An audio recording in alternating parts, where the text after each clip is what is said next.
नमस्ते बच्चों। कक्षा 10 विषय गणित और प्रश्नावली अपनी चल रही है 11वीं। 11.3 के 12 तक जो क्वेश्चन है वो अपने पहली वीडियो में कर चुके हैं, तो 13वां क्वेश्चन देखना है। देखो 13वां क्वेश्चन क्या दे रखा है कि सिद्ध कीजिए किसी त्रिभुज की तीनों भुजाओं के मध्य बिंदुओं को मिलाने पर जो बनने वाले चारों त्रिभुज हैं वो क्या होंगे, समरूप होंगे। देखो कैसे सिद्ध करेंगे। आपको क्या दिया है, पहले तो जो दिया है उसके अनुसार आपने डायग्राम बनाए। आपको क्या दे रखा है कि ये त्रिभुज है, इसके बाद इन दोनों का मध्य बिंदु मिला दिया ये रेखा, इनका मध्य बिंदु मिला दिया ये, इनका मिला दिया ये, तो ये आपका त्रिभुज है ABC। ठीक है, तो ये आपका जो बीच में मिला दिया उसको नाम दे दो DEF। मतलब इन दोनों का मध्य बिंदु ये था, इनको मिला दिया, इनको मिला दिया, इनको बनने वाले चारों त्रिभुज। अब कितने त्रिभुज बन गए, 1 2 3 4, चारों बन गए ना। ये जो चारों त्रिभुज हैं छोटे वाले, ये बड़े त्रिभुज ABC के क्या हैं, समरूप हैं। तो कैसे हल करेंगे, मध्य बिंदु को मिलाने पर बनने वाले त्रिभुज समरूप। मध्य बिंदु शब्द आते ही आपको मिड पॉइंट जो थ्योरम थी आपकी कक्षा 9 की, वो आपको याद में आ जानी चाहिए। वैसे आपके सिलेबस में नहीं है, लेकिन इस क्वेश्चन को हल करने के लिए अपने उसी का यूज करेंगे। मिड पॉइंट थ्योरम क्या कहती है। पहले आप कोई भी क्वेश्चन करना है हल, सबसे पहले उसको क्या करोगे, यहाँ पे स्टार्टिंग आपके 5-6 नंबर में क्वेश्चन आता है तो यहाँ पे लिखोगे दिया गया है, सारे लिख दिए कि मध्य बिंदुओं को मिलाने पर बनने वाले त्रिभुज कौन कौन से, चारों के नाम लिख दिए कि त्रिभुज ADB, त्रिभुज BDF, त्रिभुज CEF और त्रिभुज DEF। मध्य बिंदुओं को मिलाने पर ये त्रिभुज बनते हैं। और प्रूव क्या करना है, यहाँ पे लिखोगे टू प्रूव करना है कि ये चारों त्रिभुज लिख के इनके बीच में समरूप का निशान लगा देना। और समरूप है ये त्रिभुज ABC के, ये जो चारों त्रिभुज समरूप हैं किसके, त्रिभुज ABC के, अपने मूल त्रिभुज की ये क्या है, समरूप है। ये करना है। इसको सिद्ध करने के लिए अपने क्या किया, ये बना लिया। अब देखो मिड पॉइंट थ्योरम क्या कहती है कि ये भुजा AB का मध्य बिंदु है, ये भुजा इसका मध्य बिंदु है, ये DE मध्य बिंदु है इन दोनों भुजाओं का। तो ये जो DE है ना, जो तीसरी भुजा बच गई, AB भी होगी, AC तीसरी बच क्या गई, BC। त्रिभुज जो DE है वो क्या होता है, आधा होता है और समांतर होता है तीसरी भुजा के, कि DE हाफ BC और DE क्या होगा, समांतर होगा BC के। कौन सी थ्योरम से, मध्य बिंदु थ्योरम से। क्या लिखोगे आप, ब्रैकेट में यहाँ पे लिखोगे मध्य बिंदु थ्योरम, मध्य बिंदु थ्योरम, मिड पॉइंट प्रमेय। ठीक है, ये होगी समीकरण। इसी तरह ये इसके लिए हुई है तो इन दोनों के लिए भी वो सेम कंडीशन होगी। तो EF क्या होगा, EF भी होगा हाफ AB और EF क्या होगा, समांतर होगा AB के। ये समीकरण नंबर 2 होगी। इसी तरह ये भी होगा, ये भी हो गया। फिर क्या बच गया, DF क्या होगा, 1/2 AC और DF क्या होगा, समांतर AC। ये समीकरण नंबर होगी 3। ये तीनों समीकरण बन गई। तीनों समीकरण बनने के बाद अब एक बात तो आपके सामने देखो, इसको लें अपने EF को लें, जैसे कि आपको क्या दे रखा है कि जो EF है अपने जो निकाला दिया, क्या है, निकाला कि जो EF है वो समांतर है AB के। EF समांतर है AB इस पूरी भुजा के, इस पूरी के भुजा के समांतर है तो इसके भी समांतर होगा कि EF इस पूरी के समांतर है तो DB के भी समांतर होगा। तो इसीलिए जो EF है वो समांतर होगा DB के। सेम लें DE को, जो DE है वो अपने निकाला समांतर है किसके, BC के। DE समांतर है BC के, इस पूरी के समांतर है तो BF के भी होगा। DE समांतर होगा किसके, DE समांतर होगा किसके, BF के। तो अब अपने चतुर्भुज इसकी बात करें DEFB की, DEFB की। अपने क्या निकाल लिया, DE समांतर है BF के, DE समांतर है BF के, EF समांतर है DB के, EF समांतर है DB के। आमने सामने की भुजाएं समांतर होगी तो ये कैसा चतुर्भुज होगा, ये होगा समांतर चतुर्भुज। कैसा चतुर्भुज बनेगा, समांतर चतुर्भुज बनेगा। अब ये समांतर चतुर्भुज बन गया क्योंकि ये क्या है, एक समांतर चतुर्भुज, और DF इसका क्या है, एक विकिरण।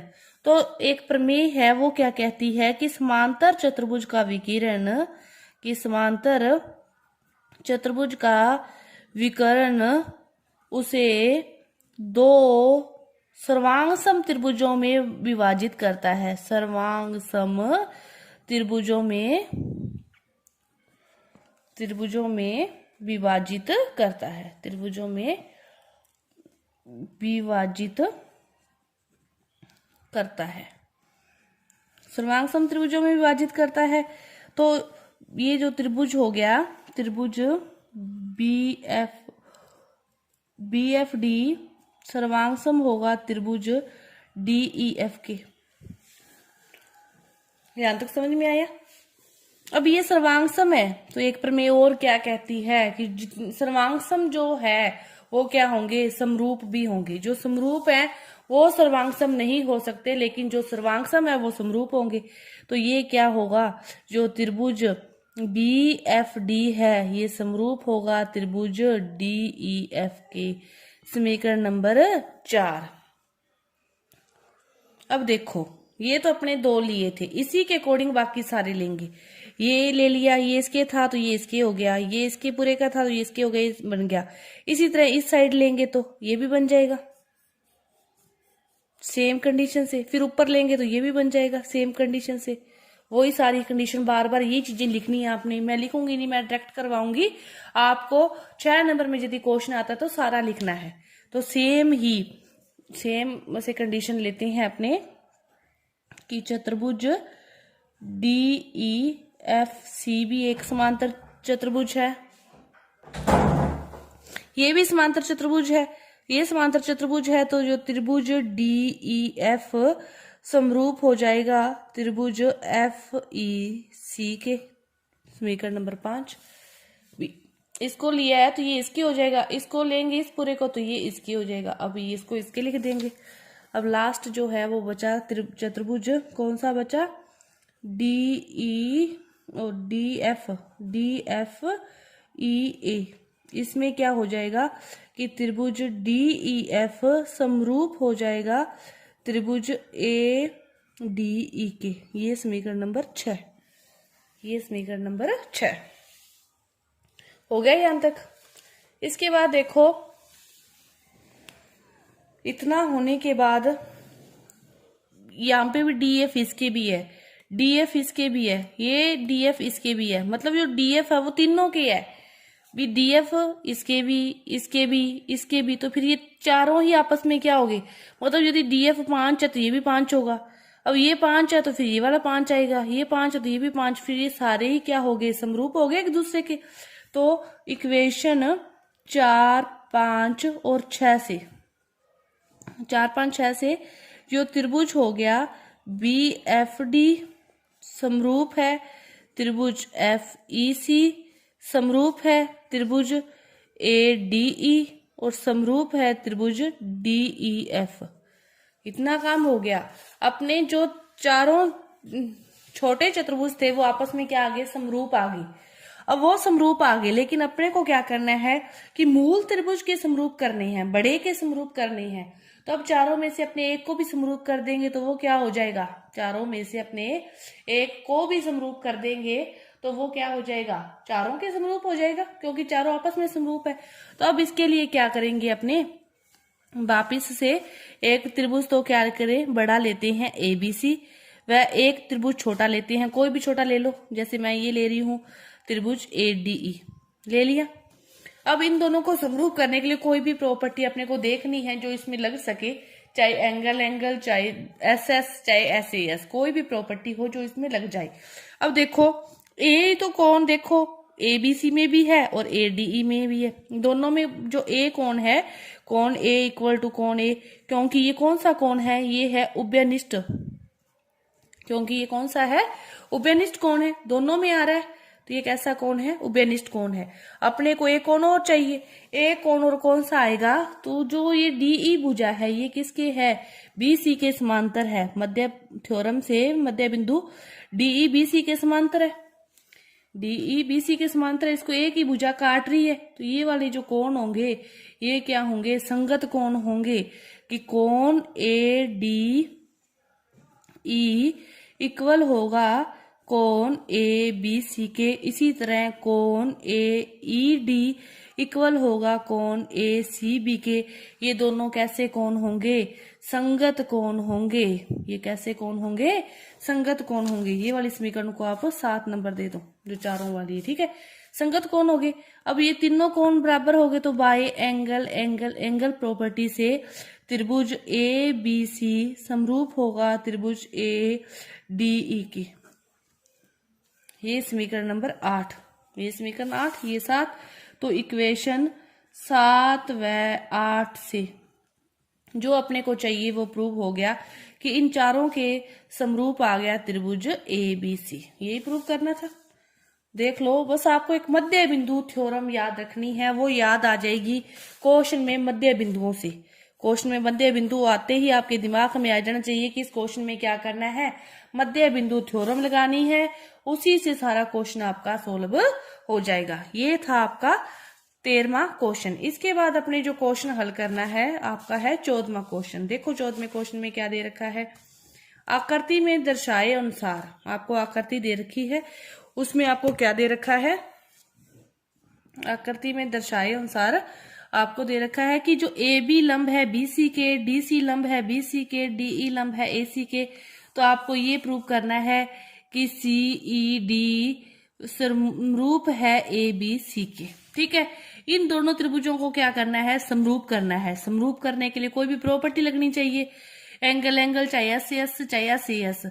तो देखो ये वाला कोण तो आपको दर्शा रखा है 90 है, तो ये भी 90, मतलब एक कोण तो बराबर आ गया। एक कोण और बराबर आ जाए तो अपने ये काम हो जाए। और वो कोण कहां से आएगा, जो आपको दिया हुआ है इससे आएगा। पहले क्वेश्चन हल करने से शुरू करने से पहले आपको सब कुछ लिखना होता है।